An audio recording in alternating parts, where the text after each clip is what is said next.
guys, it is Charlestopher here, and today I'm bringing you day 2 of Swarm in September. Yeah, I'm going to get it uploaded a little late, but this is still day 2 and it counts for September the 2nd, even though it's the 3rd right now. I'm recording this really late at night because I've had some stuff to do. Now, this is a gameplay on grind. I go 41-8, which is pretty crappy, but I do drop a swarm, so keep an eye on the gameplay. Today I'm going to be comparing the Xbox One and the PS4. I'm buying the Xbox One, so don't get mad at me for buying the Xbox One. I don't like the PS4's controller, so I would never even think of buying it unless I want to get it for viewers or something. But that's besides the point.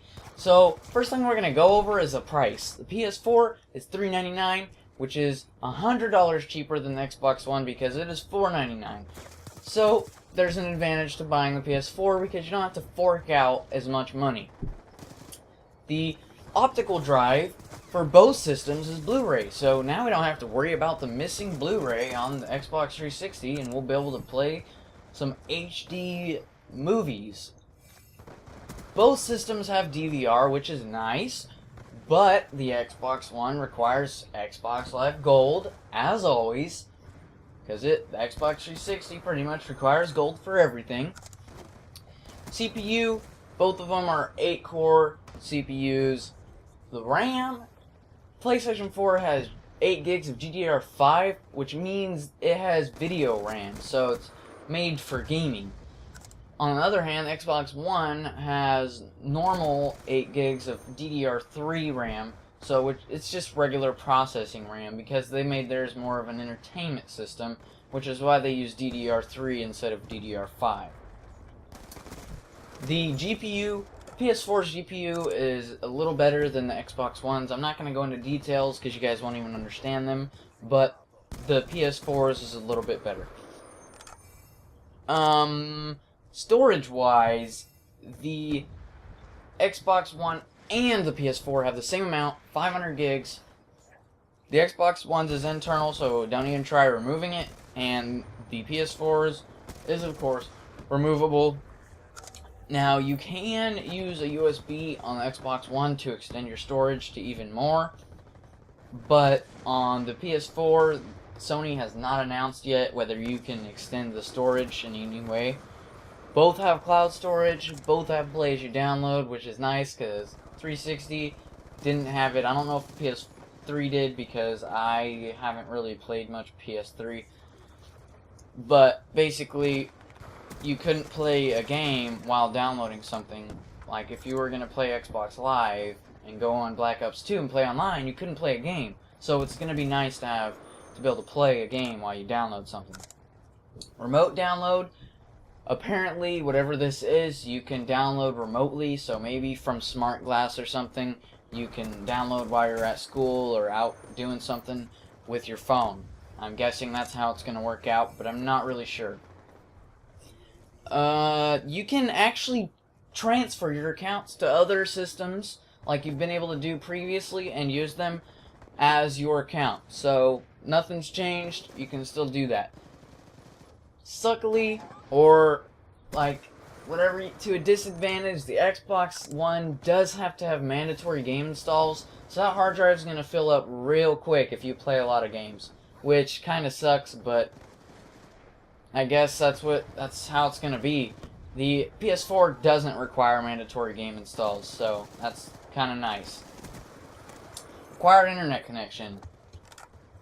The Xbox One requires it for the first day, so you don't need it ever again after you use it the first day, and the PS4 doesn't require it at all. Neither systems have a game fee for used games. Microsoft has gotten rid of that. They did basically what they call a full 180. They got rid of DRM, and they also got rid of having to have the Kinect plugged in as well, so that will be nice. You can't share games or gift them. That's pretty much a PC thing for Steam. But on PS4 and Xbox One, you're not able to. So, yeah. Both systems aren't backwards compatible, which this really sucks because a lot of people want to play their PS3 or Xbox 360 games on the new system, and they can't because they're not backwards compatible. So that really sucks. Now, both the systems have cross-game chat, which I'm guessing is like party chat. I heard the PS3 didn't really have that, which is kind of stupid, but, I mean, whatever, at least the PS4 is going to have it. Controllers, they both come with a wireless controller, and the Xbox One, of course, doesn't have a rechargeable battery pack you can use. Well, it has a rechargeable battery pack, but it's not internal. You can buy it separately. And you can also use AA's as regular. But the PS4 has a built-in, as always. And motion control, the PS4 comes with the DualShock controller, which has motion control, but it doesn't come with anything else like the PlayStation Eye or PlayStation Move. Xbox One comes with the Kinect 2. For second screen, the Vita you can use on the PlayStation, and the Smart Glass you can use on the Xbox One. Both have voice commands, but Sony has not announced for the PS4, so we don't know exactly how it's going to work on the PS4. Both have a subscription service. PlayStation has PlayStation Plus, and Xbox has Xbox Live. They use USB 3.0 ports. Both have live streaming. Both are gonna, they're gonna port your reputation. So basically, your gamer score or your trophies or whatever you call them, they're gonna port them both to the next system, which will be nice. The Xbox One has dual band internet, which is gonna be great if your wireless router is a little further. So you can, I think that's what it means, you can reach a little bit further and get a better internet connection. Xbox One doesn't have Bluetooth versus the PS4, which does, but the Xbox One has Wi-Fi Direct and the PS4 doesn't. Both of them have an HD output, and the Xbox One has an HDMI input with 4K support. Both of them have 4K support. And they both have optical output, which I don't really think matters because not many people use that anymore. The Xbox One has infrared versus the PS4, which doesn't. Now, this is nice. The PS4 has an internal power supply, so you don't have to deal with that big old brick you have to carry around. On the other hand, the Xbox One has the gigantic brick that you're going to have to lug around with you if you're going to be moving your Xbox One around. Both systems aren't region locked.